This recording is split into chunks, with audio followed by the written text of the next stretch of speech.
भाजपा के वरिष्ठ नेता राजवीर यादव की पदयात्रा के तीसरे दिन विधानसभा ढोकी पहुंची, जहां ग्रामीणों ने उन्हें पगड़ी व फूलमालाएं पहनाकर उनका सम्मान किया। तो वहीं दूसरी ओर राजवीर यादव ने गांव में त्रिवेणी लगाकर पर्यावरण बचाव का संदेश दिया और ग्रामीणों को भाजपा की जनहितैषी नीतियों और लाभकारी योजनाओं से अवगत कराया। राजवीर यादव ने कहा कि भाजपा सरकार विकास के लिए प्रतिबद्ध है। मौजूदा विधायक को जनता के दुख दर्द से कोई लेना देना नहीं है। विधानसभा क्षेत्र में मूलभूत सुविधाओं की बेहद कमी है, मगर विधायक ने इन पर कभी ध्यान नहीं दिया। राजवीर यादव ने कहा कि जनता को शिक्षा और स्वास्थ्य का लाभ मुफ्त मिलना चाहिए। गांव ढोकी से जुड़े 11 गांवों की समस्या है। यहां का रेलवे फाटक, जिसे उन्होंने राजवीर के समक्ष रखा, तो उन्होंने केंद्रीय राज्य मंत्री राव इंद्रजीत सिंह के माध्यम से इस समस्या का ग्रामीणों को आश्वासन दिया। उन्होंने कहा कि पार्टी में उन्हें किसी प्रकार की कोई चुनौती नहीं है और उन्हें कोई चुनौती देने लायक नहीं है। उन्होंने कहा कि जनता का समर्थन और आशीर्वाद उन्हें मिल रहा है। जनता की आवाज पर उन्हें टिकट अवश्य मिलेगी। आज राजवीर यादव ने अनेकों गाँव की पदयात्रा की। इस मौके पर उनके साथ अनेकों गणमान्य लोग मौजूद रहे। राजवीर जी, कुछ ही समय रह गया विधानसभा चुनाव को लेकर और आप लगातार दौरे कर रहे हैं। आज तीसरा दिन है, गांव ढोकी में पहुंचे। किस प्रकार का सहयोग और समर्थन?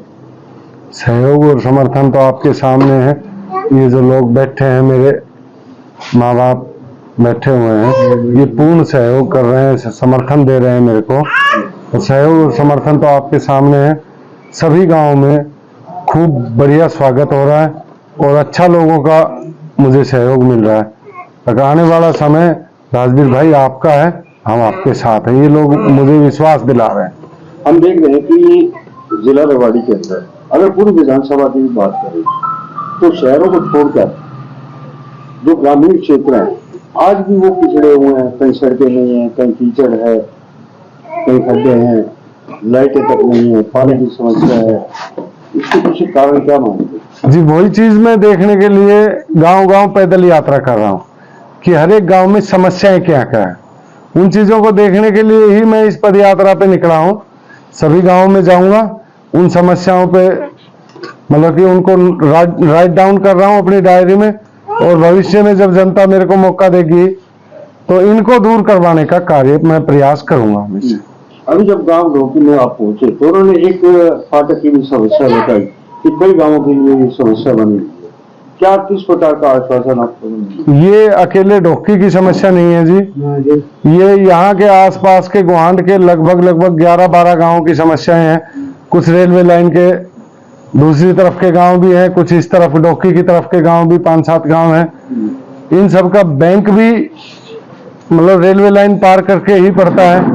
तो इस कारण से ये समस्या इन गांवों के लिए गंभीर है और मैंने गांव वालों से कहा है कि वो मेरे को इस बारे में केंद्रीय मंत्री के नाम एक चिट्ठी लिख के दें और गांव वाले सभी साइन करके देंगे। सरपंच साहिबान जितने भी गांव के हैं सभी साइन और मोहर देंगे मेरे को। मैं इस बात को लेके केंद्रीय मंत्री तक जाऊंगा और इस काम को करवाने का प्रयास करूंगा, इस समस्या को दूर करवाने का प्रयास करूंगा।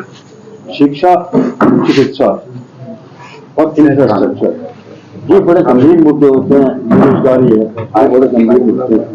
आपको अगर पार्टी टिकट देती है और आप जनता के बीच में जाते हैं तो क्या मुद्दे होंगे आपके?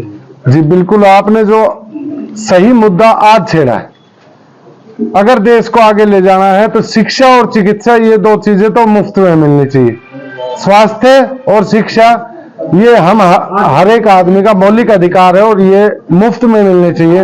और मैं ये प्रयास करूंगा कि सरकार इस पे ध्यान दे। और जो शिक्षा का स्तर नीचे गिरता जा रहा है, अभी जो हमारी सरकारी स्कूल हैं जो पीछे, अभी तो खैर बीजेपी सरकार ने काफी कुछ इसमें सुधार किया है, लेकिन पीछे जो सरकारें थी उन्होंने शिक्षा नीति को बिल्कुल गर्त में ले जा चुके थे और उसका सुधारीकरण अभी शुरू हुआ है।